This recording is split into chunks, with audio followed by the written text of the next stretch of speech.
in any goal setting, I think it's important to put in there, like, what's the story you want to tell yourself to help you accomplish this goal? It's not just a to-do list. It's like, what's the narrative you need to tell yourself? What's the identity you need to take on, right?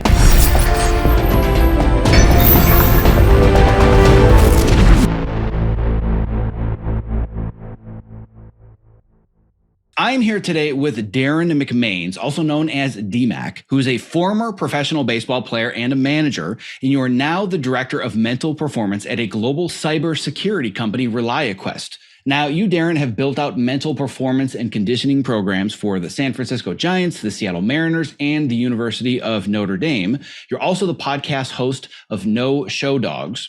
And I am incredibly excited to chat about mental performance, conditioning, mindset, and all things mental performance today. So I really appreciate you taking the time to meet with me. Oh, Zach, I'm looking forward to this conversation. When I had the opportunity to come on the show, I can tell you I got really excited and just fired up to see where this goes. Nice. All right. So here's where I want to start. Doing a little bit of our due diligence and research.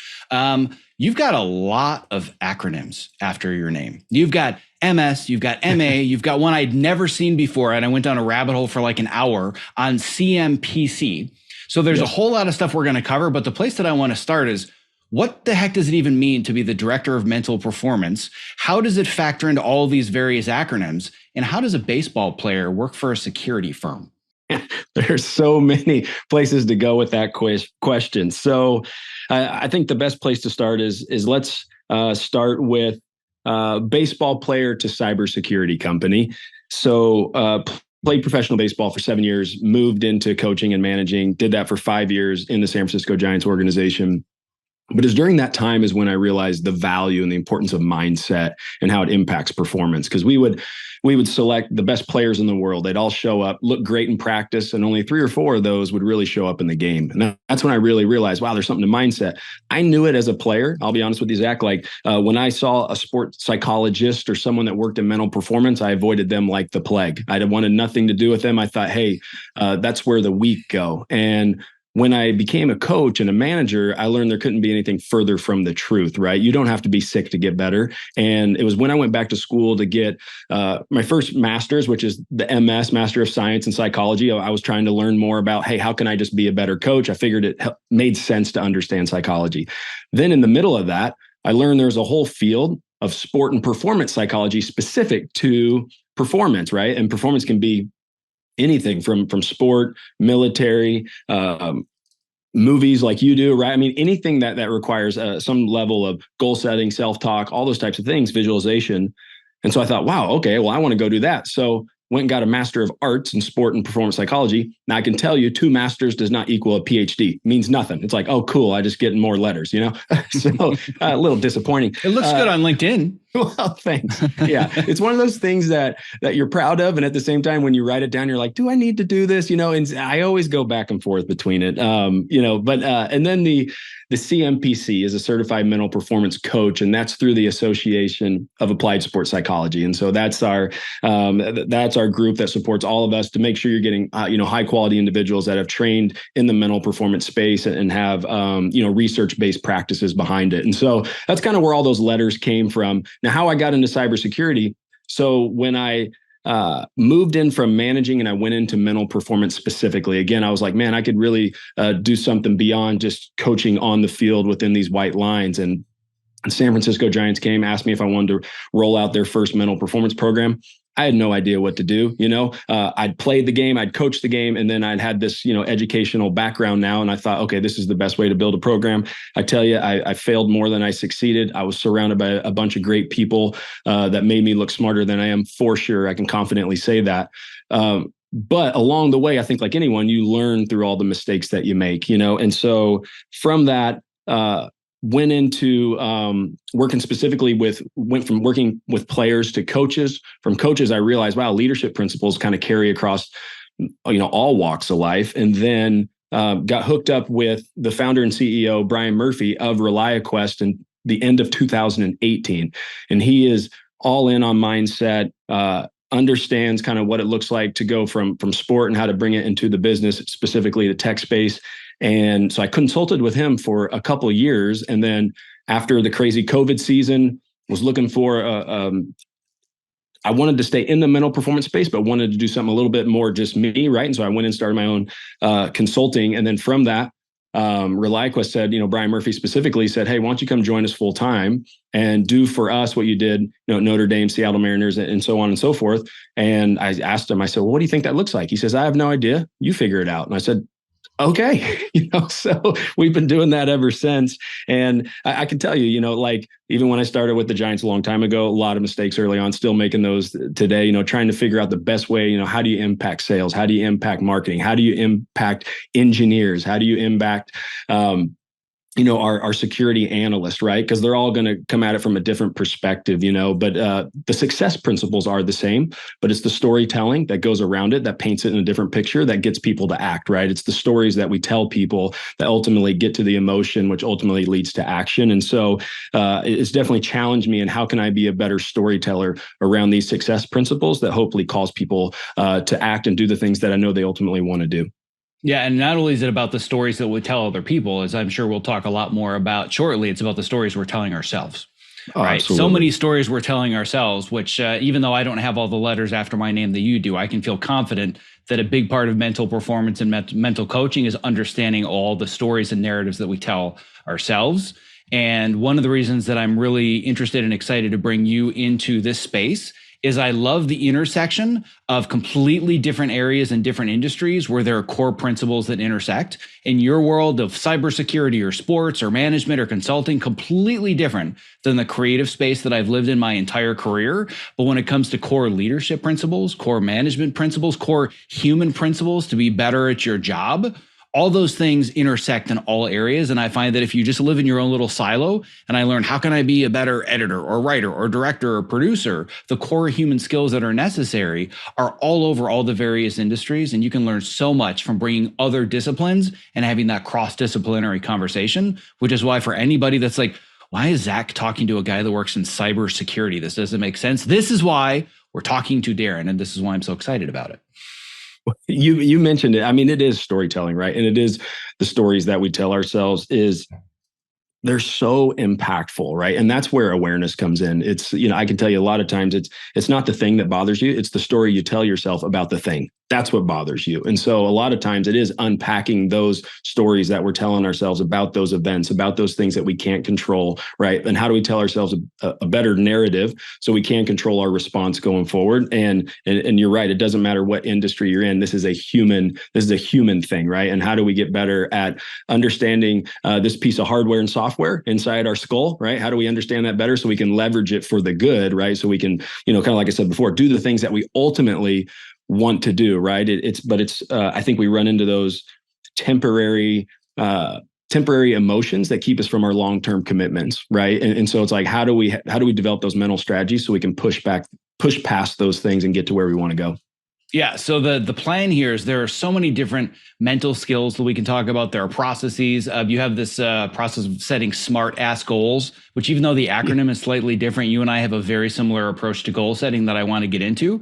But rather than just starting to break down frameworks and processes and lists, I actually want to turn this into a very personal story because I have yet to find somebody that's at the perfect intersection of what I think is one of the core challenges that I have as a budding athlete. And and the reason being that it goes back very deep into my past. This is a story I've never told before, but you are the number one person to help me unpack this because I believe there's something about this that applies to my challenges literally to this day. So let me break this down for you. So when I was in middle school, the way that it worked, I was in Little League from either second or third grade until my sophomore year of high school. Baseball was my life. I was obsessed with baseball. And from third grade to about eighth grade, I was borderline, maybe I'll start, maybe I'll sit on the bench. It was kind of back and forth. And then I had my growth spurt. And at the time, I don't know how it works in different cities, but with where I grew up, there were two separate leagues that you can play in, where if you were going into ninth grade, you could be practicing actually, I was in ninth grade. So I was on the junior varsity high school team. And I was very much a bench warmer. But then at the same time during the summer, we had this league that was called the Babe Ruth League that was 7th, 8th, and 9th grades, right? So I don't know if that's something that you're familiar with or not. Yep. But so there was one player on the Babe Ruth team that literally could hit anything. and hit over 500 that summer. Like one of the top records in that Babe Ruth league history. Another player would literally strike out every single time and was an absolute disaster on the high school team that was a freshman. Both of them were me. I was crushing it in Babe Ruth that summer. And then as soon as I became a freshman in high school, I was a complete and utter disaster. And the only thing that I can break down between those are, number one, I had on both of the teams, I had one of the coaches that was the same and one of the coaches that was different between the two. And it was the difference between constant negativity and berating and pointing out my flaws versus pointing out my potential. And the other one was that on one team, I'm in ninth grade and I'm the elder or the veteran of the team, where I had the ability to be a mentor and help. Whereas in the other one, I was the smallest, scrawniest kid on the high school team, and I was picked on incessantly. So let's go ahead and break that down, because there's a significant level of sports performance anxiety that still haunts me to this day for my inability to perform at one level while I'm hitting over 500 at the exact same age, at the exact same time. What the hell is going on here? Wow. Where do I start? So I think, retrospectively, obviously what we're looking at here, I think two things for me that I heard showed up right away. One is comparison, right? So there's the comparison trap where in one space, you're like, I'm the top dog. I'm the guy, right? Everybody's counting on me, which that puffs your chest out a little bit, right? Feels good when you're one of the oldest ones on the team. But what could, benefit you here on this team, because you're the top dog, can work against you on this team, because now you look at yourself, because your identity is attached to maybe the status of which you are on that team. And so now my identity is around like, oh, I'm the young kid, I'm the smallest one, and now you're probably going to have to try harder. You feel like you have to try harder to make up for maybe lack of strength or wherever you're at, right? And so that's, that for me, the first one is around comparison and how that impacts our identity. And then I think about why identity is so important, because how I see myself determines how I see the world, right? So how I see myself, my identity determines my perspective. And my perspective is going to determine my thoughts. And my thoughts are going to determine my emotions. And then it's my emotions that influence my actions, right? And so when you get caught in that comparison trap, right, and you don't see yourself as someone that is maybe should be there or is up to the level of the people around you, now you're going to try harder, beat yourself up when you can't keep up, right? And then it's just a spiral, right? And then in baseball, it is so hard because it's 30 to 45 minutes between at bats. That's a lot of time to beat yourself up, right? And put yourself in a bad place for the next time you come up, and it is just, that's what makes, baseball, golf, tennis, those types of sports so difficult. So the first I would say is comparison. Second side of that would be, unfortunately, the coach that wasn't positive, right? I mean, baseball is a game that is built on, I hate to say it's a game of failure, right? I like to say, or it's better, it's a game of adjustments, but I get it. Look, you go up there, you expect to get a hit. When you don't, it hurts, right? Because there's no one that can bail you out. It's you in the batter's box. Everyone's watching, all eyes are on you. It's not like soccer where there's a team and you can be like, oh, my teammate picked me up. No, nobody's picking you up. You're by yourself with that bat and we're watching, So there's a lot that goes into that. And so when you don't have a coach that's supportive, that's able to point to solutions, point to the things that you're doing well, encourage you for the next one, knowing that you're probably beating yourself up more than anybody. And so he needs the one that needs to come in and try to level the playing field, get you back to neutral at least, right? To not have someone in that type of role that you probably looked up to just based on their status, their role, right? They're the coach. You probably were taught to respect your coaches. And so you're respecting this person who's now being negative to you, which is going to further impact your identity, right? So I think those two things we're definitely working against you, Zach, and that's a tough place to be in, but I can tell you, I've been there, right? And I bet every person that's listening to this has found themselves in those positions before, where they found themselves in a comparison trap, or they found themselves in a situation where maybe a leader wasn't supportive, right? And that's why I always go back to think about the importance of identity, right? And it's like being very intentional about establishing what you believe, right? What you believe about, one, the world, but what you believe about yourself. Have you established your core values? Like, what do you stand for, right? And then the last piece, why I think mindset gets so tricky is there's that self-image piece, which is, kind of how you see yourself in different contexts, right? So example would be me working in a professional baseball locker room. I have a lot of confidence. I see myself, my self-image of myself in that environment is very high. I think I can handle that. I can tell you, Zach, if I get a leak in my sink, right now. Like, I don't see myself as someone that can handle that. And so it has nothing to do with beliefs and core values, everything to do with self-image and my own competence to handle that. I start thinking about black mold. I'm wondering if my house is going to collapse. I'm thinking all these awful things, anxiety, who do I need to call? Like, all these things, because my self-image and myself, my identity as someone that can fix a leak in my sink is not real good. So I think those two things are at play, kind of looking back at your career there. Yeah, and we'll go into this a little bit deeper in a second, because there's kind of one last thing that I want to add on top of that. But what you're talking about here are these scripts, right? We write all of these scripts and all these beliefs that we have, and I want to dig deeper into these. But there's one further thing that I wanted to add to that story that I think we can come back to a little bit later, which is that I can't remember if it was my mom or my dad or both of them, but they were both very supportive. And one of them had made an observation that I find so interesting that, again, still haunts me to this day. They would say that they would watch, like I said, this was all within the span of the same few months, where I was hitting over 500 in Babe Ruth, and then I was such a complete and total disaster as a freshman for the high school baseball team. And they would say, when you entered the batter's box, you were two completely different people. In one of them, it's like I owned the box, right? Like I was standing there confidently, and you could just see the look on the pitcher's face, like, oh man, like I'm not going to strike this guy out. Same person, same span of time would walk into the batter's box when I was on the high school team, just meek and, like, oh my God, what am I doing here? And I don't belong. There's no difference in my strength and my ability to hit a fastball, right? And It's funny because I just had this memory of, because there was this overlap of leagues, it wasn't even a matter of, one could argue, well, when you were in Babe Ruth, you had younger pitchers that were pitching slower. And then in high school, you're going up against, faster, more skilled pitchers. I literally remember going up against the same pitcher, and it was the same experience. One of which I could hit the guy over and over, and the other which he would just incessantly strike me out. It was all about environment and the mindset and how I saw myself in that environment. And that's, again, it goes into this idea of there were scripts that I was telling myself, right? So I would assume that in your world, both as an athlete, but also as a manager, you've heard an endless amount of scripts that people truly believe in their heart of hearts is true, right? So how do we start digging into what are even the scripts that are playing in our head? And then how do we start to manage them, or even more importantly, rewrite them?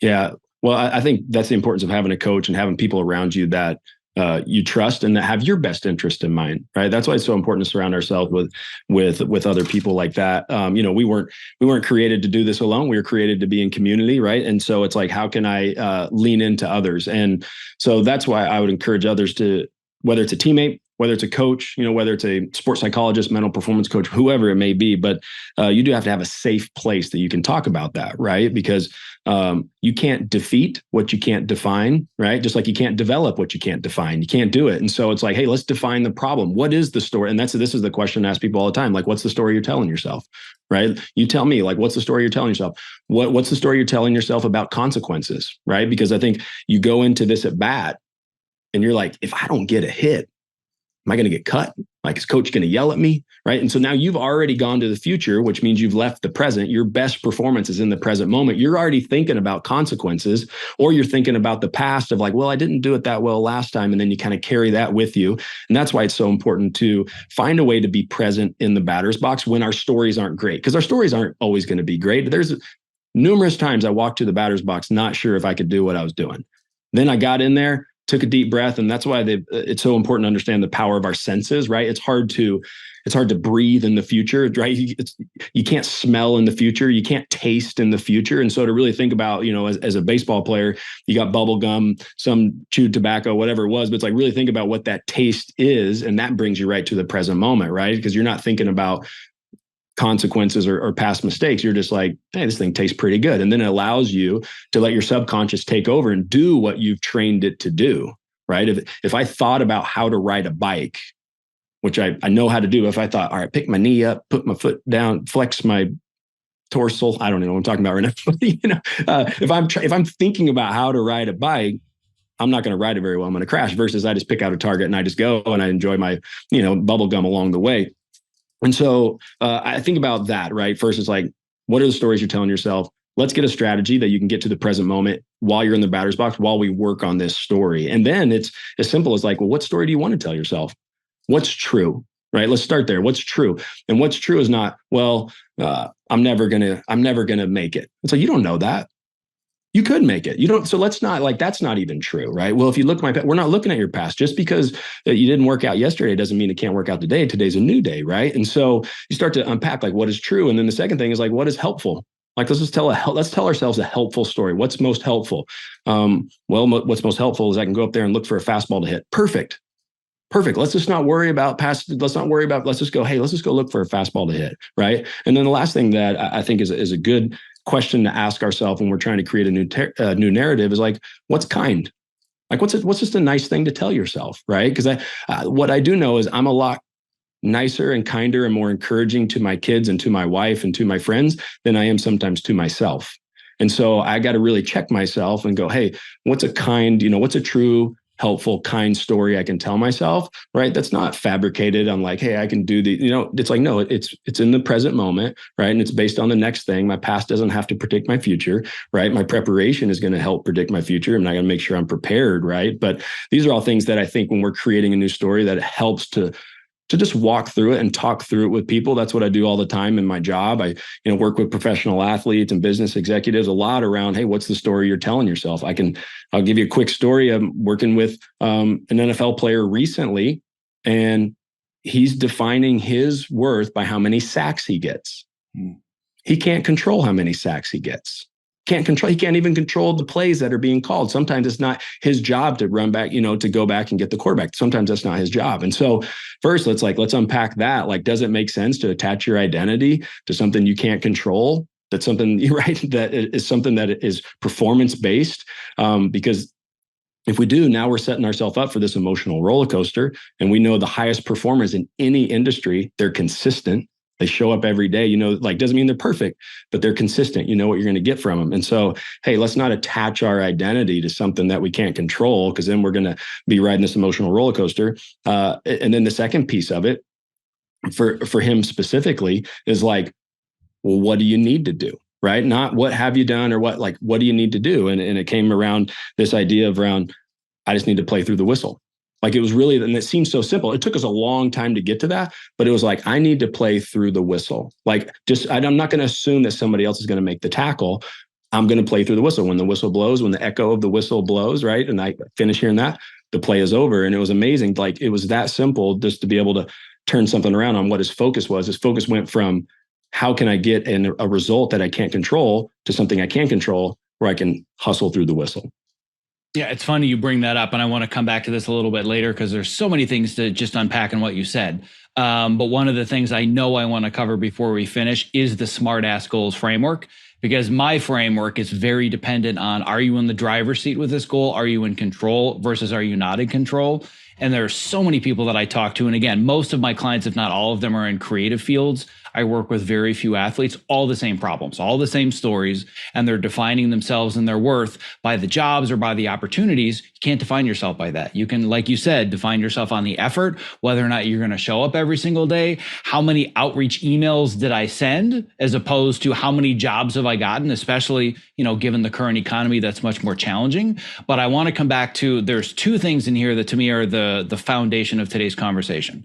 The first of which is the idea that I truly believe, from my own experience and from my experience as a coach, it is nearly impossible to identify any of these scripts on your own.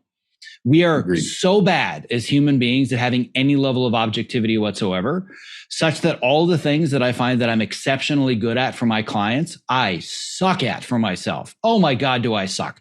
All these things where I will break something down and simplify it and like, here are your next steps. And like, oh my God, I wish I could do that for myself. And I say, so do I, because I can't, any of the things I can do to help you, I struggle with. And I find that a lot of times the things that you coach or you teach are often the things that you struggle with the most, because it forces you to learn them and develop them. So that leads me to speculate, and you correct me if I'm wrong. Is there a world in which you became a mental performance coach because you too had a lot of struggles with the mental side of things at some point? For sure. And I didn't realize it though as a player. What happened was, so I had 5 season-ending injuries in my 7 years as a professional player. And so that was the genesis of my identity was attached to my performance. Because what happened was I couldn't perform anymore and I struggled. Like, who am I? Like, am I even valuable? Right? Went through depression, severe depression, where didn't even want to get up, didn't even know, like, didn't think I had any value to the world. Right. And so that was my struggle that I realized that I had.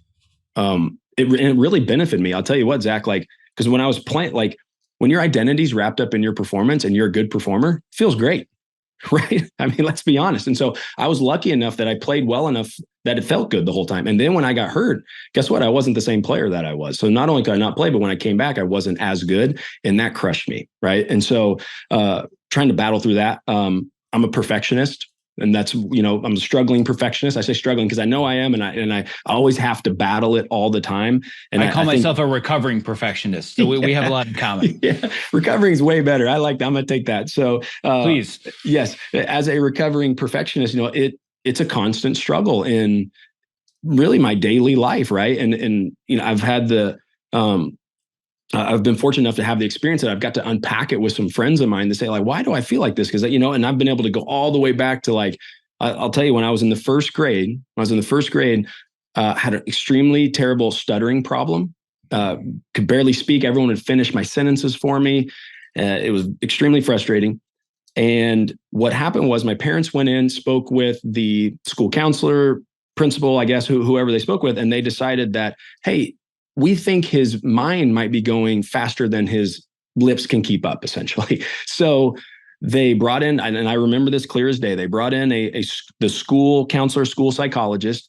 And you remember those ink blot tests? I don't know if they still do them, but sure. She showed me. Yeah. Okay. Yeah. So she showed me I remember her like sitting in this kind of like dimly lit, weird elementary school room, in Mountain Home, Arkansas. And so here we are, she's holding up this ink blot. And I just remember as a first grader thinking, like, this is silly. Like, what am I doing here? And she's like, what do you see? And I thought, well, I'm going to have fun with this. And I started telling her about this tree and this squirrel and getting this acorn. And then he sees a butterfly, and I'm just going, and I'm just having a good time as a first grader. Come to find out, a few weeks later, I go to the second grade. They just put me in the second grade.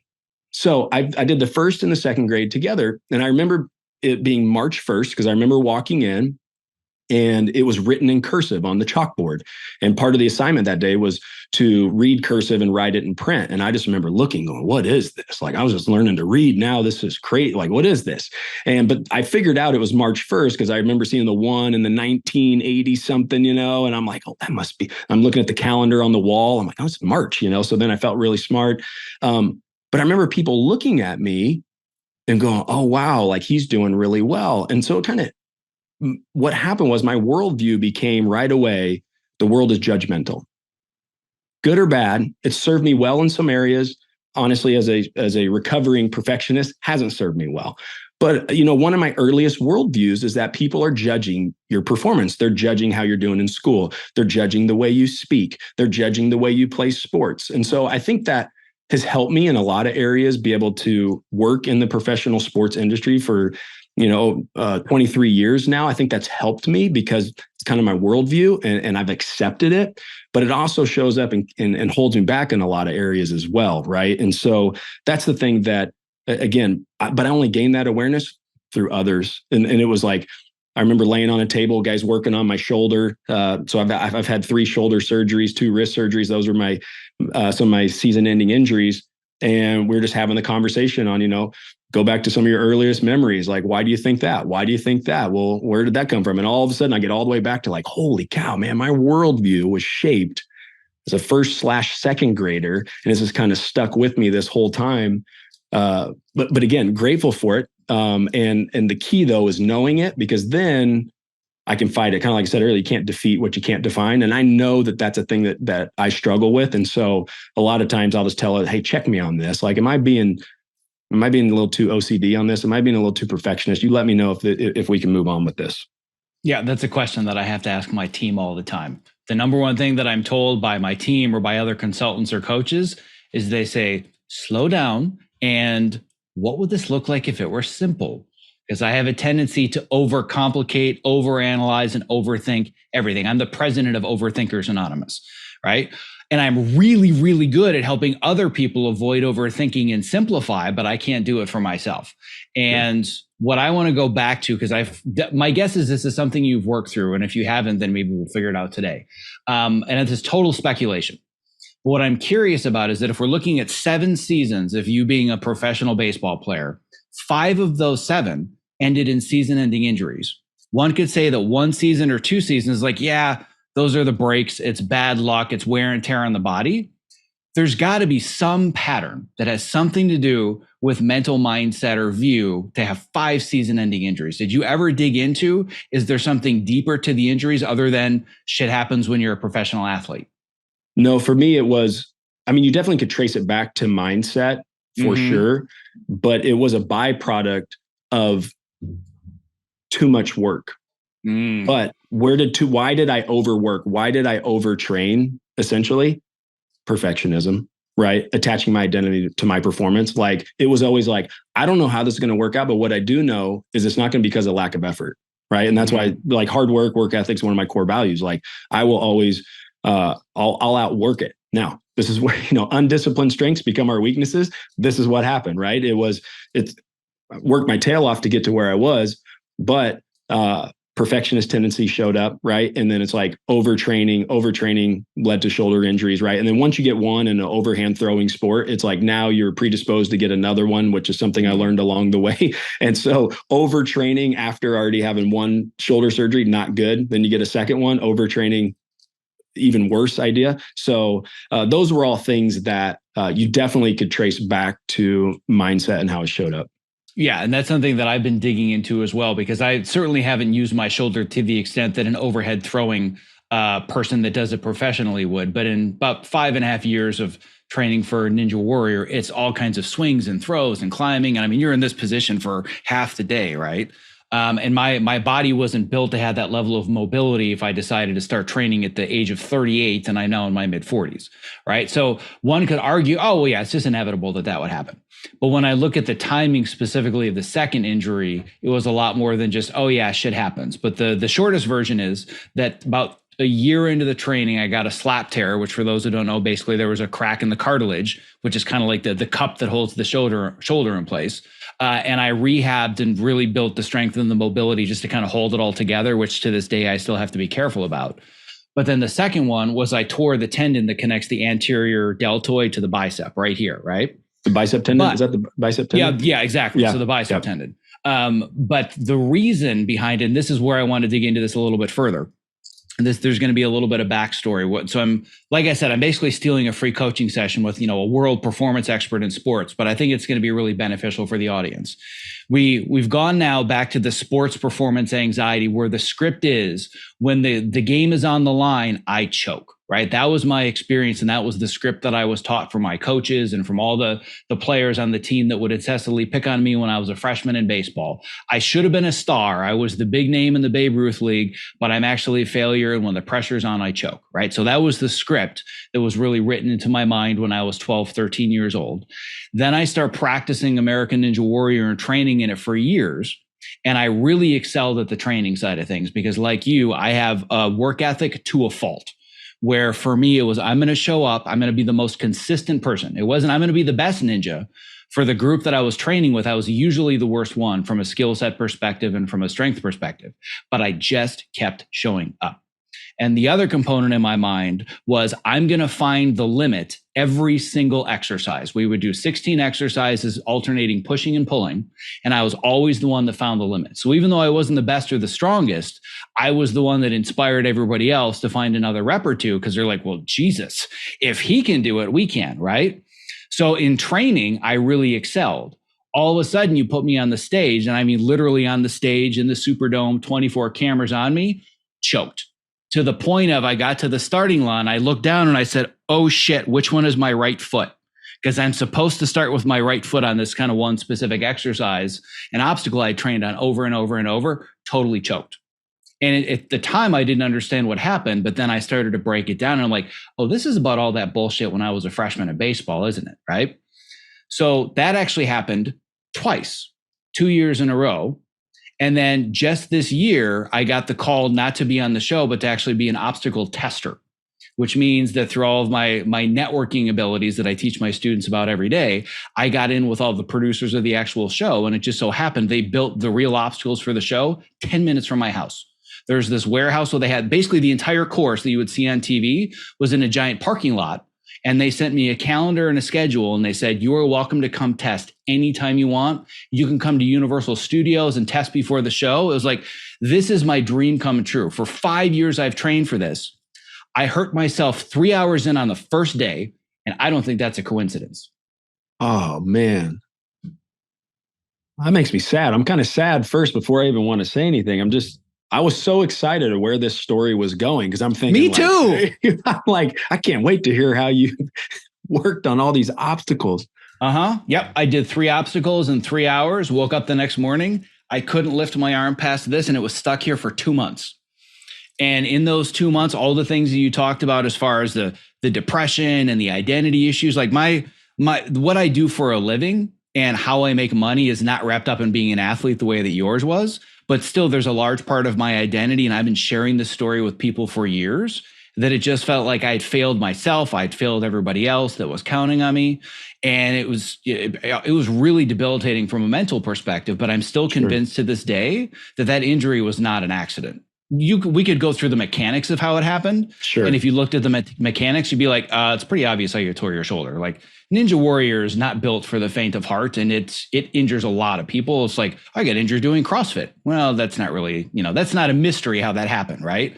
Sure. But beyond the kinesiology and the biomechanics, I really believe that there's something deeper underneath where the timing of that injury was not a coincidence, but I can't totally unpack it. And even though it's maybe different than a lot of the experiences my audience goes through that's not training for Ninja Warrior, I think it is very similar to when we put ourselves in these high pressure situations and there's some form of self-sabotage. So Sure. I'm curious how you would come at this. Sure. Well, my first question would be, who all is counting on you? You said, hey, there's a lot of people counting on me to do this. Who's all counting on you? The thousands of people that are on my emailing list that I email every week, and I tell the stories and the failures and the progress. I talk about it on the podcast all the time. So, tens of thousands of listeners plus the readers. And then just from a much more personal perspective, family. I mean, the amount of sacrifice necessary to be able to go from couch potato and, award-winning dad bod to competing as a Ninja Warrior, like that takes time off the calendar. That sacrifice is where I can't show up to this event, or I have to commit to this, or I have to travel and spend money. So There's a lot of commitment that goes into it. So for me, it would be people that have been following this journey for years, but more importantly, it's family that's made sacrifices to allow me to pursue such an audacious or, smart ass goal, as you would put it. Sure. So the sacrifice, though, and the people, they follow you for the pursuit. They don't follow you for the success of it. Right. I think that's the first thing. I think it's always important to understand. I think a lot of times I fell into this too, where it's like my family, friends. I came from a small town. I mentioned Mountain Home, Arkansas, 8,500 people. So the whole town knows it, like what you're trying to do. And the story that I was telling myself was that if I didn't succeed in playing the major leagues for 10 years, I failed everyone. I failed everyone. And that wasn't true at all. Like, I'm still married. My kids still love me. I go back to Mountain Home. I still have my same friends. What they tell me is, hey, that was cool. Tell us about that, right? That tell us about the pursuit is ultimately what we talk about to today, right? Sure. Is there a little part of me that wish I could have accomplished the goal? Of course, right? But at the end of the day, what I did was I created cognitive tension. And my guess is we create this story that we're like, there's tens of thousands of people that are following my journey. Everybody has sacrificed for me to have success. And now that puts so much stinking pressure on you in that moment. And that cognitive tension is going to lead to physical tension. Physical tension is not going to allow your muscles to work the way you've trained them to work. And they're going to be more likely to break. Right. And so first, I would challenge you on who are all these people that are counting on you and what are they counting on you for? Right. And so I'd say, let's just unpack that first, because what I've learned along the way is I can connect with a lot more people through my failures than I can through my successes. Right. People want to know, like, oh, what was it like to get punched and get back up? Like, I'm state championship game. How about this, Zack? State championship game, senior year. Ultimate goal is win the state championship. We do it. Brawl breaks out at the end of the game. I lose 2 teeth right here in front. Big brawl. I get knocked out cold, right? And so now I'm on the front page of the Arkansas Democrat Gazette. They're going, oh, that's the kid. And I went around for the next few years. Oh, that's the kid that lost his teeth. That's the kid that got smoked in the brawl. Like that was like what people would label me. Now I was like, all right, like didn't bother me. Like I had goals bigger than, what people were saying. Right. And so, but the point being is I think people are always trying to put labels on us. People are always trying to do this. And it's like, it's our job, and it's our job, meaning our job working with others that support us, right? And like we don't have to take all this on ourselves, but it's our job to say, hey, like I'm not going to let the world put a label on me, because labels lock opportunity out, and all it does is create tension. And I start creating this story. Kind of goes back to that story of like everyone's counting on me, right? But definitely when we go into those moments and we really want something, and shoot, I can just say this: maybe no one's counting on you, and maybe you just want it so bad. You just want it, like it is the dream of your life to get this thing. How do you know that's what's best for you? That might be what you want, but how do you know that's what's best for you? We don't, right? But when I change the relationship of what I want for this big goal versus I just go, hey, I'm going to give my best, and I'm going to trust whatever happened is what's best for me, right? Because this is not happening to me, it's happening for me. And that's a way that I can reframe something where I go, okay, that now gives me the freedom to go do what I want to do, right? And I'll just give you another example of a story. Another player that I'm working with right now, we went from, hey, have to perform well this week to have to learn this week. So simple, but just a simple change in perspective, right? We talked earlier about perspective, thoughts, emotions, and actions. You change your perspective, now you change the way you think about the game. So now if I'm not going to this game to prove that I belong, I'm not going to show everybody how great I am. I'm going to this game to learn. Now I go in this game to learn. I make a mistake. That's okay. I'll get better from it. That's okay. And the cool thing is when you go into that mindset, when you go into that game with that mindset, what happens is you make less mistakes.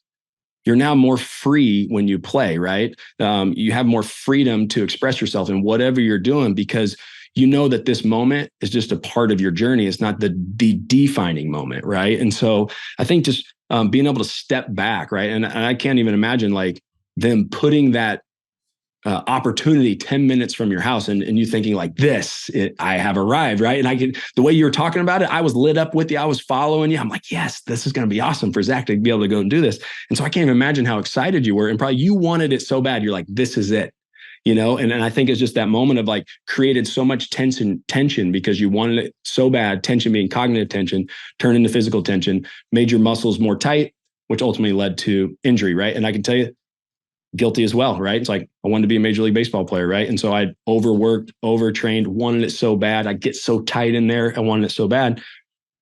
I broke, And so I think there's this sweet spot of like wanting something for the sake of it's cool because it's, it's something that you're running toward. You prepared for it, right? But you just simply want it. You don't have to have it. Right. And then whatever happens from it, you trust that, it's going to be what's best for you because you still have the opportunity to make it what's best for you.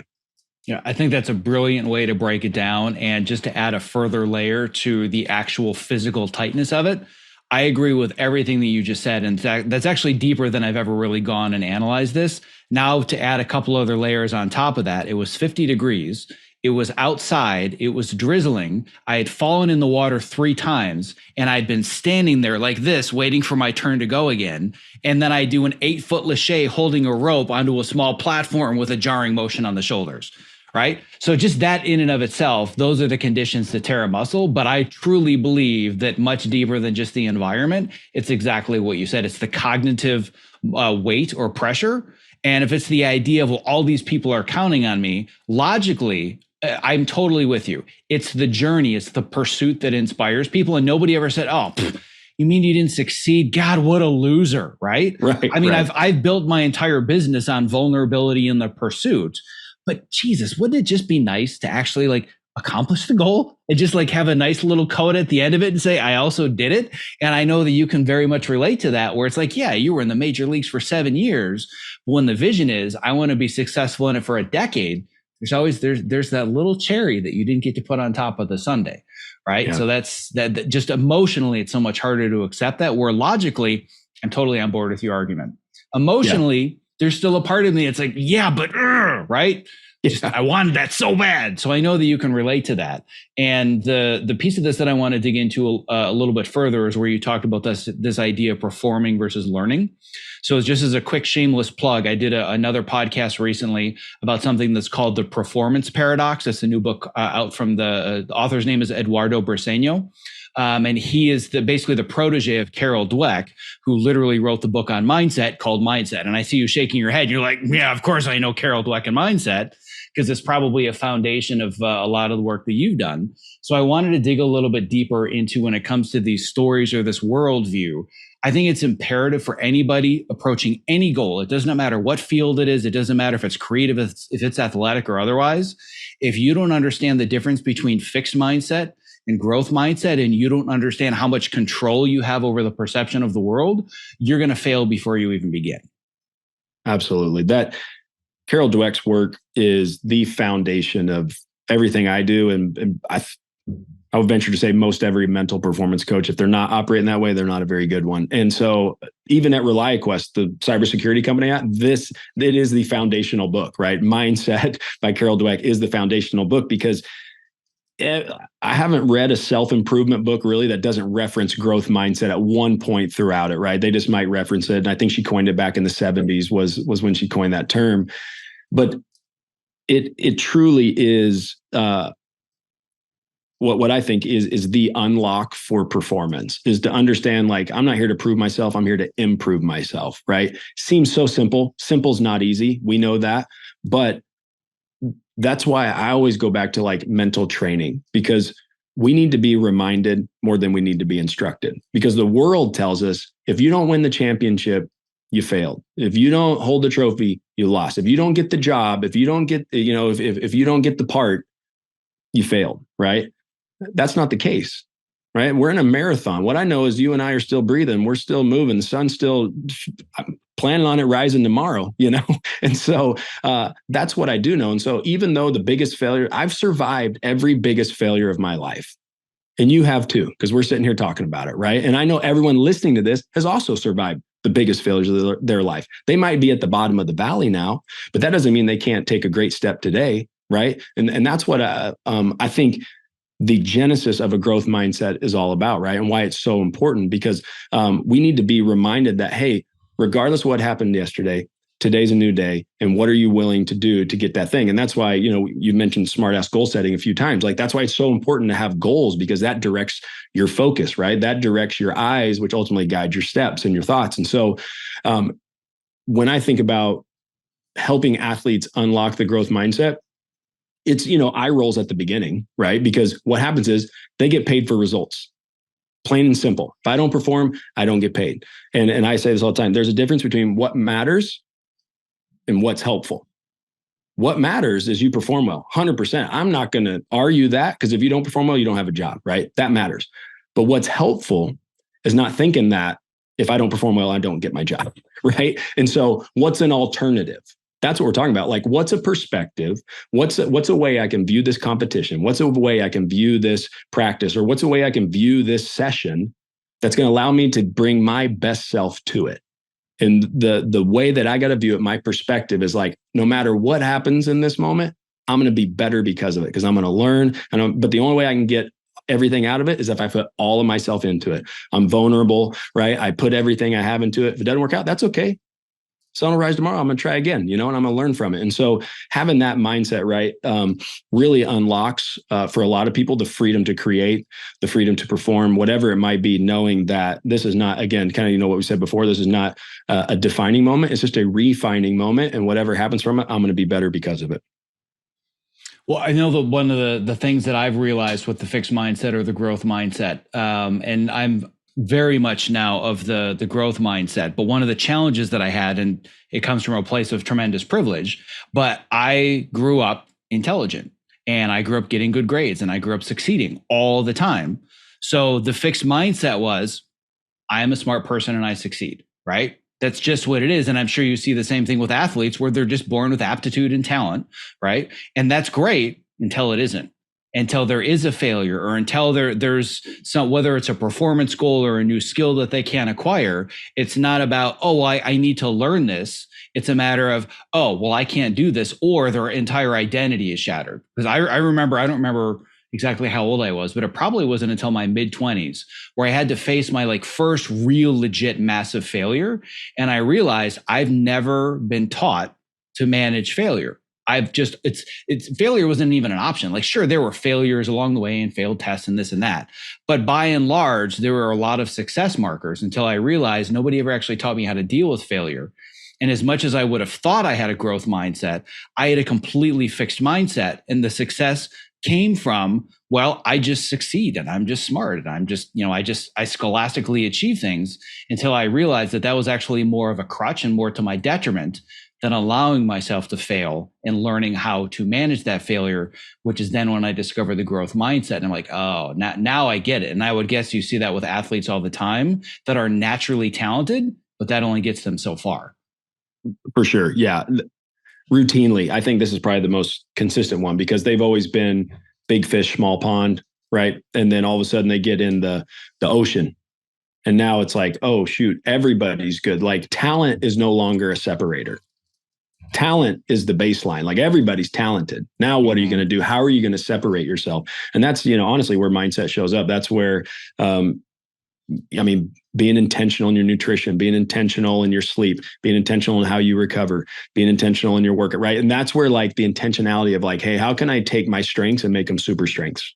How can I, obviously moderately improve my weaknesses, but what research shows us in performance psychology is like, hey, you need to maximize your strengths, and that's what's ultimately going to make you valuable, at least in the professional sports industry, right? And so it's helping athletes realize that, because they used to be able to, I can do everything, and now they're like, actually, I can do these couple things really well, better than everybody else, or whatever it might be. And so it is helping them get there, and it is a very, some get there faster, but what I do know, Zach, and as you mentioned, I've experienced this too, and I'm sure a lot of your listeners have, is failure still tends to be the greatest teacher, right? I always say, like, behavior change comes from two places. You learn enough you want to, or you hurt enough you have to. I know this, and I still wait until I hurt enough I have to, right? What the heck's wrong with me? How we never learn. Right. What's wrong with us? And so, but that's why we teach, right? That's why we have this podcast. That's why, right? Because we're hoping that others will learn enough that they go, you know what? That sounds like a great idea. I'm going to try that on. Growth mindset. Haven't heard of that. I'm going to think about that. And so and for me, that's the hope behind teaching, right? That's what I hope, is that people can learn new ways to think about things, learn new ways to see things that will ultimately unlock the potential inside of them. Because I've seen it so many times. People show up that physically, you look at them, you're like, I don't know. And all of a sudden they have an unlock in their mindset, and it's a growth mindset, and they believe they can get a little bit better every day. And they're not afraid to be vulnerable. They're not afraid to raise their hand to try something. They're not afraid to ask the question. They're not afraid to try the new technique in front of their teammate. They're not afraid because their identity is not tied to their performance. And they know that whatever happens today, I can get better from it. And they're the ones that improve the most, right? They're the ones that take those last 5% that separates yourself at the top of the mountain, right? That's the unlock. And I've just seen it over and over again. And the challenge is to get people to buy into it before they fail, because sometimes, when you at that level, when you get up there and there's new people coming to the top of the mountain, it's really tough to get back up there. And so I just try to encourage people, like, hey, invest in your mindset first, because that's going to be the separator at the end, so, and that's part of why I'm driven to do what I do. Because I get fired up to see people have success, right? I get fired up when someone's like, I don't know if I can do this. I get fired up when someone runs into an obstacle, or someone like you, where it's like, I don't know what's going on. And then all of a sudden it's like, you find the joy of being on American Ninja Warrior again, right? It's like, that fires me up, because I just know, like, we get one crack at this thing called life. So let's enjoy the heck out of it, and let's unlock all the things that we have inside of us. And it's our mind that generally holds us back. Yeah, it's clear to me at this point that you and I are kindred spirits. That the reason we both get out of bed is to help others realize their potential, because there's nothing more fun, especially than like seeing that unlock moment. I've seen it over and over and over. You see the light in somebody's eyes where they go from, I don't believe I can, to holy shit, I just did that. And that's why I train people in Spartan races and Tough Mudders, and why I do Ninja Warrior, because I love seeing that moment. And I see it happen in the entertainment industry and the people that I work with in my coaching program. And I want to come back for a second to this idea of separating at the top, because so many people get lost in this idea that I need to have all the basic proficiencies, and I have the natural talent or the aptitude to be an actor or to be an editor or to be a storyteller or a writer or a composer, right? I've just always been good at it, and that gets you so far. But then, like you said, at some point, every single person has talent. And I think it feeds into something you said earlier, but I want you to clarify. It seems to me there's a lot of direct correlation between that and this idea that having undisciplined strengths then become our weaknesses. Is this a similar idea? I want to unpack this a little bit further.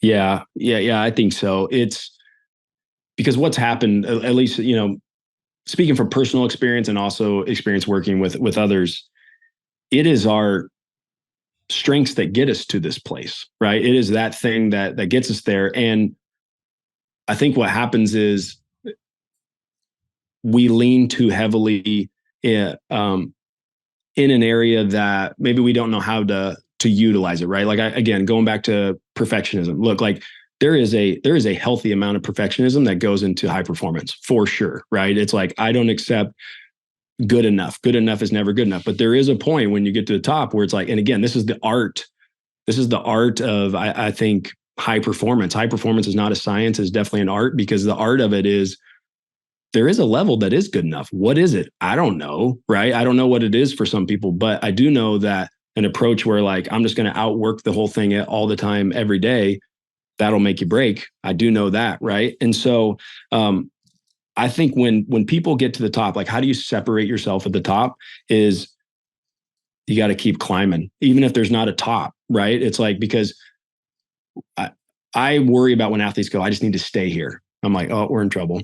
Because stay means no movement, no growth, no risk. With no risk comes no learning. With no learning comes no growth, right? And so I think what happens is when we get to the top, some people, in my experience, want it so bad that they're afraid to take that next step into the unknown and maybe do something they've never done before, or risk. I've come this far, I don't want to screw it up. I'm so close, and it's like, I think we see like a lot of times in long-term goals, people really struggle in that, like they crush for the first 80% and 90% of the goal. And then they get within the last 10% and they go from being like aggressive approach to it to now like, I just don't want to screw it. I've done this too long. I don't want to screw it up. And it's like, well, hold on. Your approach to get to the top of the mountain was to put one foot in front of the other, get your eyes locked in on the target and go.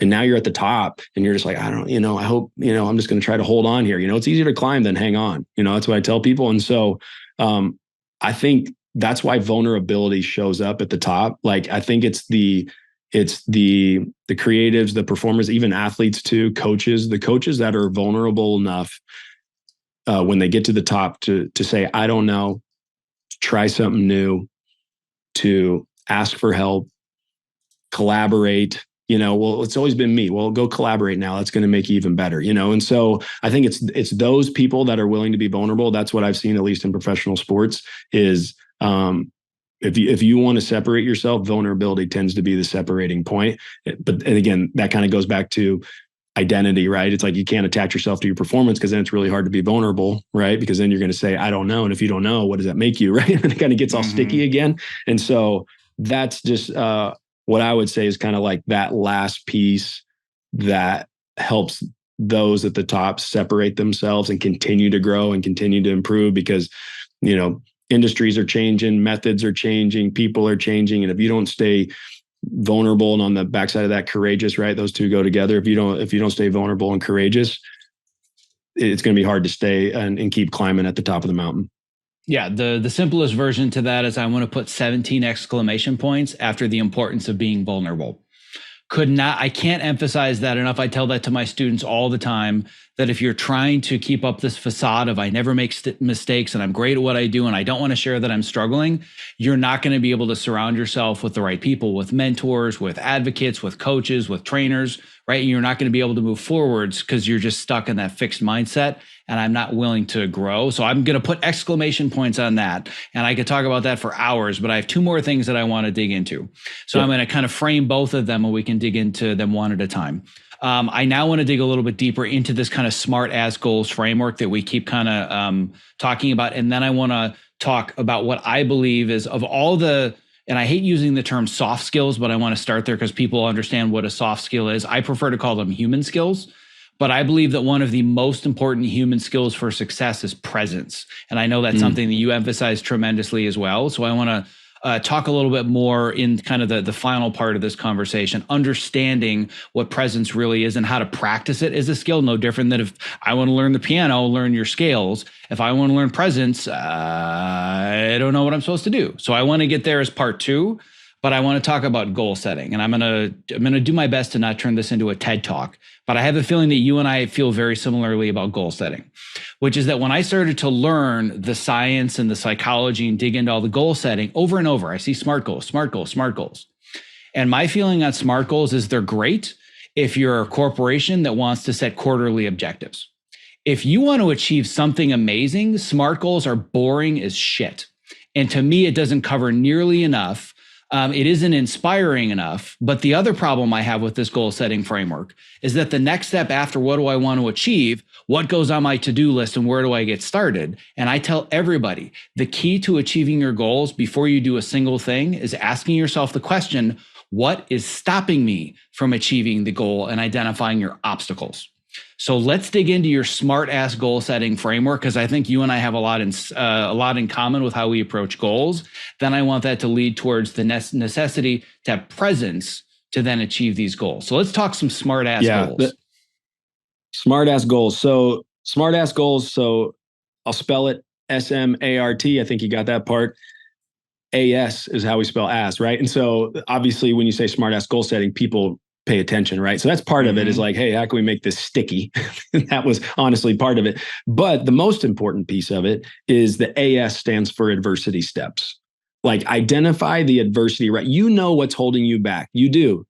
You might say you don't, but get with somebody. It's kind of like we talked about at the very beginning of this. Get with somebody, get with a coach, get with people that have your best interest in mind, talk through it. What's the thing that's holding you back? There's a reason you're setting the goal, because you haven't accomplished it yet. And probably because there's whether it's a psychological limitation, a physical limitation, whatever, environmental limitation, whatever it is, there's some sort of adversity that's holding you back, right? So, I'm not going to assume everybody knows what SMART stands for. So the S is specific, M is measurable, A for me is adjustable, R is relevant. It's like, why are you doing this? T is the timeline. What's the time frame in which you want to accomplish this? And then the A and the S is the adversity steps. And so when I walk people through this, we'll start with S first. What's the specific goal? And then we go right to AS. It's like, all right, what's the obstacle? What's the adversity? What are the steps going to be? Because what happens is when you identify, tons of research supports this as well. But when you identify the obstacle, the most likely obstacle or adversity that's going to show up, you're more likely to be encouraged when you definitely encounter it, right? It just makes sense. Like, oh, hey, I planned for this. I was ready for this, oh, and I've already outlined the steps for this. Very cool, right? And so you actually get encouraged when you run into it and you've already set yourself up to persevere, to be resilient, whatever word, to be gritty, whatever word you want to use. But that's the key to being a great goal setter, is to establish like, hey, what's the adversity and what are the steps that I'm going to do? And when I would say this, and steps is not always physical. Sometimes steps are like, what's the story I'm going to tell myself? Like when this thing shows up, it's like, hey, I planned for this. Perfect. Let's go. Right. That could be the mantra. Like, hey, I knew this was going to come. Let's go. Something like that. And so I think in any goal setting, I think it's important to put in there, like, what's the story you want to tell yourself to help you accomplish this goal? It's not just a to-do list. It's like, what's the narrative you need to tell yourself? What's the identity you need to take on, right? Like I use this example all the time. I love actors. I'm so fascinated with the mindset it takes to be a great actor. And I share with athletes all the time. I talk about Hugh Jackman. I'm like, Wolverine, P.T. Barnum, same guy. Like he's the same guy, but it's mindset. He gets into a mindset where he's the most that is Wolverine, he's going to kill somebody, or it's like, that guy's the greatest singer and dancer I've ever seen, when you're watching him as PT and Barnum. And so, but that's the power of mindset, right? You can get into character. And so when there's a goal, there's a big, hairy, audacious goal you want to run after, what's the identity you need to take on to make sure you accomplish that. And then start to tell yourself that narrative. Like that is a part of goal setting for sure that I don't think enough people tap into. I think they just, oh, this is my SMART goal or this is my smart ass goal. Okay, I'm going to set, and then, oh, I didn't accomplish it. Well, no, you never tapped into the power of mindset and what is the identity you need to take on and the perspective you need to get after it. And then the other thing I would add to that, probably one of the most helpful things that I've shared with people along the way, I didn't know it was going to be helpful, Zach, but it's in any goal that you're going to set, I always put refuse to snooze. Refuse to snooze. Whatever goal that you're chasing, refuse to snooze. Because what happens is the first decision that you make every day, is, am I going to honor my commitment or am I going to honor the way I feel? Am I going to let my commitment drive my behavior or am I going to let my feelings drive my behavior? Because here's the thing, every morning I wake up, I don't feel like getting up. So if I hit snooze, what happens? I'm becoming a victim to my feelings and I'm going to let my feelings drive my behavior. And I promise you, if you let your feelings drive your behavior, you will never hit the biggest goals of your life. Won't do it. But if the first decision you make every day is like, you know what? I set this alarm last night. I was going to get up at 5 a.m. I'm getting up. That's it. And so I've just found along the way that empowering people with this mantra of refuse to snooze helps them get a little bit closer to that goal because they've honored the first decision of the day and they let their commitment drive their behavior, not their feelings. And so I would add that into any smart ass goal setting. I always finish with that for sure. I feel like you see me way more than I thought you were going to see me in 72 minutes having a conversation together. Because I can very much relate to this. And I think that my own personal challenge that I have right now, at least specific to the Ninja Warrior goal, is that for the first 5 years, I was excited. I was motivated. It's hard to maintain motivation and excitement for half a decade, right? For most people, It's a month or two, maybe. I was able to maintain it for 5 years. Then I hit this wall, and the wall actually I hit about 2 or 3 months before the injury, which again, also makes it feel like the injury was not just a coincidence. And again, there are physical factors that go into it, but about 3 months before I started to hit that wall of just physical burnout with the training. And what I'm still trying to figure out to this day is that I feel like I was leaning on the crutch of I'm really excited and driven by this goal. Then I hit a wall of I don't feel like training today. Therefore, I am not going to train today. And sometimes I would push through that feeling and I would train. And the training was just a disaster. And even the trainer that I was working with, who's like top ninja in the sport, you go to the Superdome, 50-foot banner of this person, right? Like we're talking a top name.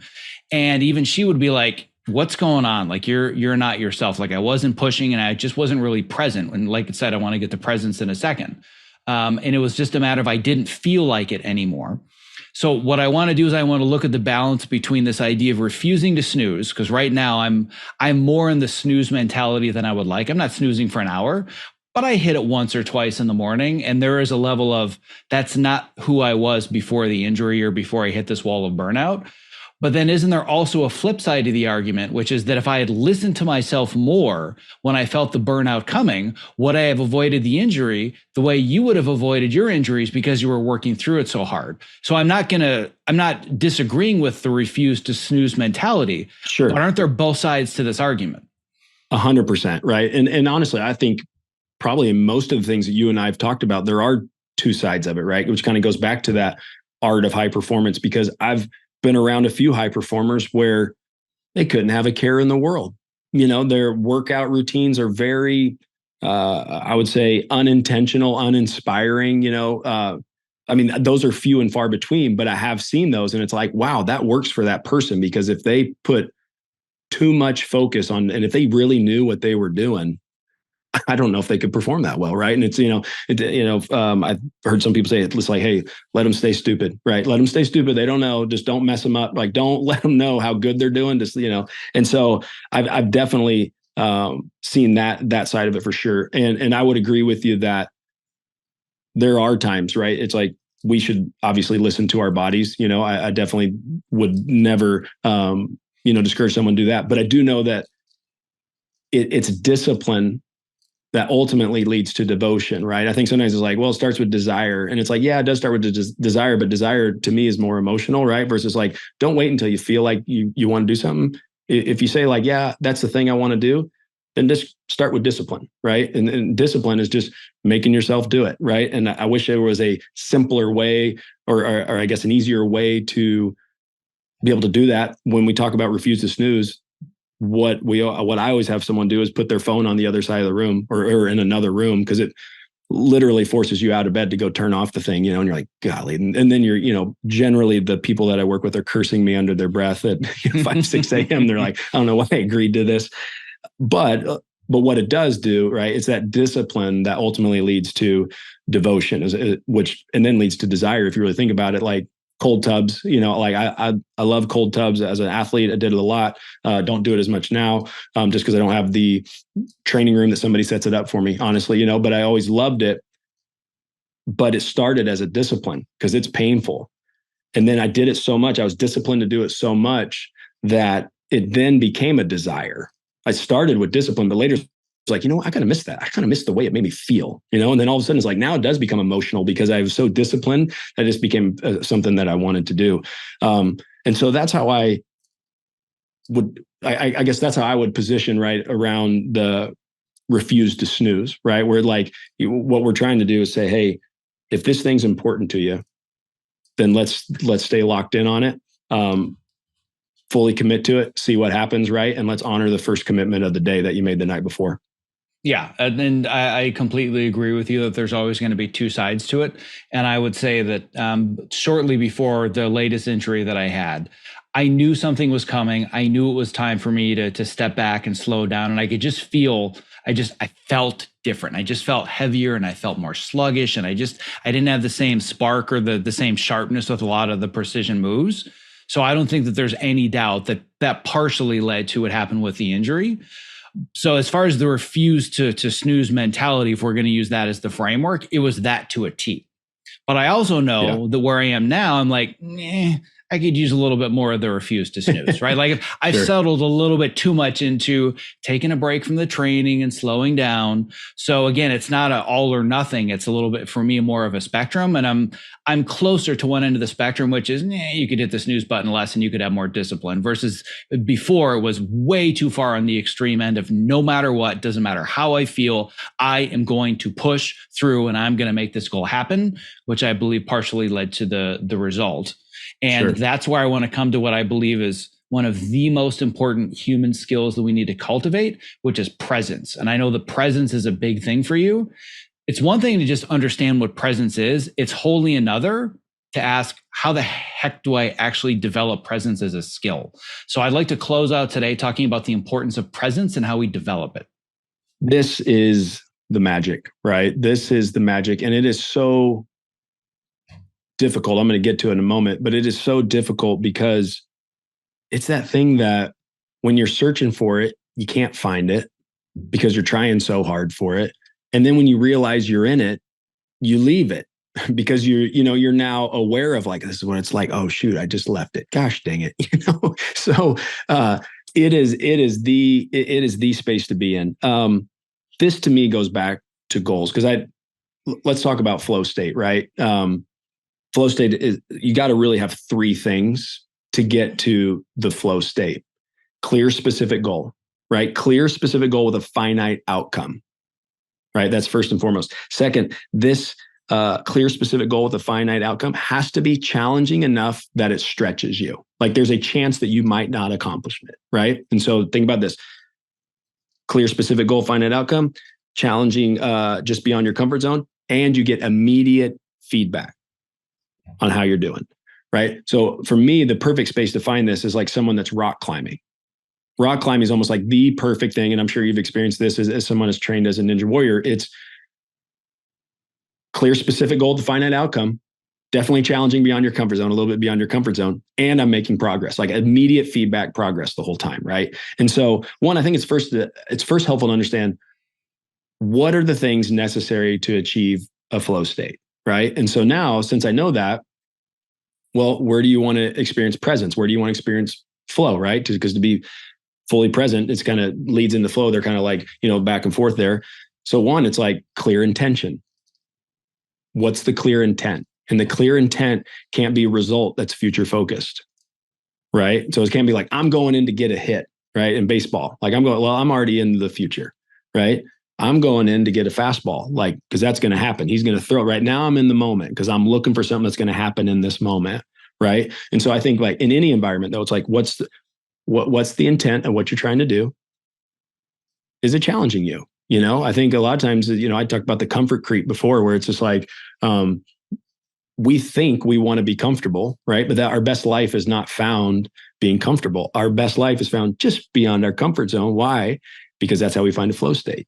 That's where we experience most engagement. That's where we experience presence. That's where we experience a loss of time, because we're so involved in this thing that demands our attention, right? And so you set the intention. It's got to be, again, outside of your comfort zone, whatever that is.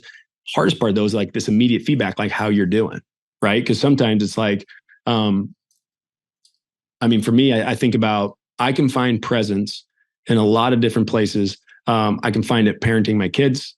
I can find it in the batter's box. I can find it as a coach, right? But the thing that always takes me out of it generally is judgment on how I'm doing. And the problem is, when I'm judging how I'm doing, it's because I care about how people are perceiving me, which kind of takes me back to my identity being wrapped into my performance. How I perform determines if I'm a good or bad person, whatever, right? And so it literally goes all the way back to like our identity and not wrapping it up in what we do, right? And it's such a deep conversation, but we can train to it, right? It's like mindfulness, meditation. Those are all things that help us become aware of when our mind is wandering, right? And how we can bring it back to the breath. Because if I mentioned earlier, talking about our senses, right? It's like a simple way to help you get present right away is to smell, or is to notice something in your room and get curious about it, right? And it's like, I'm sitting here in my room and I'm like, I'm looking right now in this closet, and there is a baton with a heart and like, it looks like wedding stuff on it. I'm like, and now I'm getting curious about what my eyes see. And for a moment, I'll be honest, as I was looking at it, I forgot I was on a podcast with you, right? So I was fully present for 2 seconds. Like, is that my daughter's? Is that my wife's? Like, are we going to a wedding? What are we doing here? Right. And so, yeah. But it's the importance of like, hey, how can I invoke my senses right now?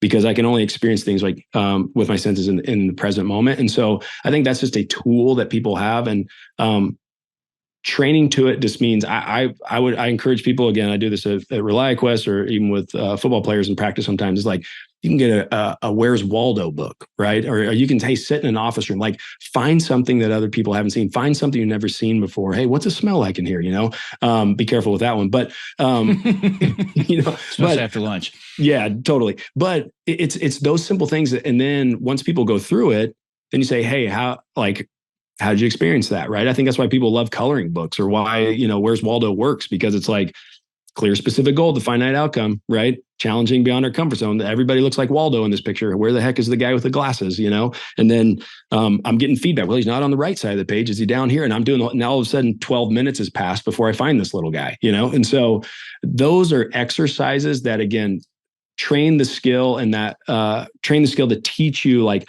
what it takes to be fully in the moment. And then I would say the last thing would be routine, right? It's like build in a pre-performance routine, whether you're writing, whether you're going into an audition, whatever you're doing, like have a routine, because what a pre-performance routine does is it calms the mind, because the mind knows what's going on, right? It's like, if you're thinking about the audition, you've never been in that space before. If I'm thinking about the game and I've never faced this pitcher before, whatever it is, like, where am I at? I'm in the future. I'm focused on the result, versus, hey, what's my routine to prepare for this? Now my mind goes, oh, I've done this before. Hey, we're cool. And then our mind just rests, right? And then it rests and allows us to be fully present. And so I can, go over whatever I need to go over, right? Some people pray, some people read, some people, have whatever they do. But that takes intention, because you have to develop your routine first, right? You develop your routine, whether that's at home or wherever it is. And then no matter what environment you're in, you control that 3-foot world, right? It's like you own that 3-foot space, and it's like that 3-foot space is mine to do my routine in. And that helps you get present for when you can go in and do your best work. I feel like I could easily do a part 2 for 90 minutes, just unpacking this a little bit. So I'm going to refrain from that because I want to be respectful of your time. But I will say that the one thing after my second quote unquote failure with the second time that I was on the show, I said to myself, I think if there's one factor, one lever that I can pull that moves the needle, I need a pre-performance routine. And I spent a year putting together this routine that was 10 or 15 minutes. It was the same music on the same playlist. It was the same stretches, the same exercises, and the same routine, which, as we've talked about, can very much feed into the OCD or the perfectionism. But there was so much science about the importance of those triggers to get you into a mindset. Like, I always used to wonder, like, why would a kicker tie their shoes 17 times before they kick? It just seems absurd. But that trigger says, okay, it's game time. It's time to get into the present moment. And I got to the point where just not even the 15-minute routine, I could do 2 minutes of it. And all of a sudden, I was in it. Like, I was focused. The power of that was immense. And I've also applied that to creative work. And I built habits and routines where I can be scattered and all over the place. And I've got emails to respond to. I'm getting all these text messages, but I've got a series of a few steps that I do between 5 and 15 minutes. I can eliminate all the noise in there, and I'm into the document. I'm doing the writing, or like with a podcast, right? I've got a 30-second to a 1-minute routine before I click the connect button that I do every time. Does not matter what's going on in the world. Even like right before this call, there's, without going into too many details, so many distractions and so many things going on in my life on a personal level and managing this and that and the other thing. But I have the confidence that if I go through this routine and I hit the connect button for 90 minutes, I'm here. I'm in it. All that shit's going to be there. When you and I are done, it's not going anywhere. I promise it's not going anywhere. But I've developed a pre-podcast routine, and I've done it so many times that I have the confidence this leads me to that present flow state. And for the most part, feel like I've stayed in it, and I feel like you've stayed in it as well, to the point where I look at the clock, I'm like, how the hell have you and I been talking for almost 90 minutes? It's just, it disappears when you're in that flow state, right? It does. Wow. Yeah. So, it was 90 minutes. Having said all of that, I want to be very, very conscious of your time, because this has been tremendously valuable. But the last place that I want to lead people is, if they want to learn more from you, learn more about your work, this is what I call the shameless self-promotion portion of the program. What's the best way to people to find you and or connect with you? Yeah, I think, you mentioned it on the front end. The No Show Dogs podcast is what myself and another mental performance coach, Dr. Nicole Detling, we host and we interview some of the top performers from the sports industry, and then how does their experience and mindset, behaviors, habits equate to a business, right? So that's one way that my Instagram is Dmac_mindset, right? And that's something that, I'll just be honest, I got to get better at. The people have been telling me, hey, what are you using this thing for? I was like, I don't know. I'm learning. So another thing you and I have in common. What the hell is Instagram? How am I supposed to? I feel like I'm 100 years old when I try to figure out Instagram. I definitely get podcasts. I'll make sure that we have a link to the No Show Dogs podcast, because it sounds like there's so much synergy between the stuff that you talk about and the things that I talk about. Different audiences, same strategies and same mindsets. I said, that's why I love the intersection of these different areas, because you and I are having a conversation where we're in two completely different worlds using the exact same strategies to achieve goals. So having said that, I cannot thank you enough for the time to come on the show today, share your story, share your strategies. I have no doubt that those that are listening today are going to get value out of it. So unless I've missed anything pivotal that you wanted to share before we go, I just wanted to make sure to thank you for coming on today. Can I ask one question of you? You absolutely can. What do you love most about Ninja Warrior? What I love the most, two things. I can't break it down to one, because again, I'm horrible at simplifying things for myself. The first thing that I love the most is that it forces me into that flow state of presence. Okay. Because the exercises that I'm learning are so far outside of my comfort zone of like, oh yeah, I can do that. That's not hard. Everything in Ninja is scary. And it's like, I don't know if I can do that. That's really hard. I'm, 15 feet over a big tank of water. There is no faster way to be in a present state and understand what it truly means to be in a flow state than that. But the other thing that I love about it, which again is completely contrary to the script in my head of I have failed others, is how much me sharing this journey has inspired people. Right? I don't know anybody that's literally training for Ninja Warrior and getting on the show because of me, but I know countless people that have said, you know what, I can run a 5K, or I'm going to try a Spartan race with you, because they see the things that I'm doing. So it's a combination of, for me selfishly, I love how it gets me into a flow state. And then bigger picture, I love how sharing the story has inspired other people to also pursue discomfort and find their true potential, which is the thing that gets me out of bed in the morning. I love that, man. I love that. I just want to highlight, you didn't say winning. You didn't say, and so I just want to remind you, when the next time you get out there, do it for the love of finding flow and sharing a story. You know what I mean? Like, it ain't about winning. It ain't about doing it forever. It ain't about it being in your backyard. It's about finding flow and being able to share a story with others that you obviously love and care about. And so I just want to encourage you, next time you're out there, to remind yourself of those things. I love that. I think what I'm going to do is I'm going to grab that audio, and it's going to be a part of my pre-workout and pre-warm-up routine, just so I hear that over and over and over, because that's the voice that I need in my head. And that's why I wanted to make sure to have you on today. So once again, Derin, absolute pleasure. Can't thank you enough for being on today. Yeah, thank you. All the best, man.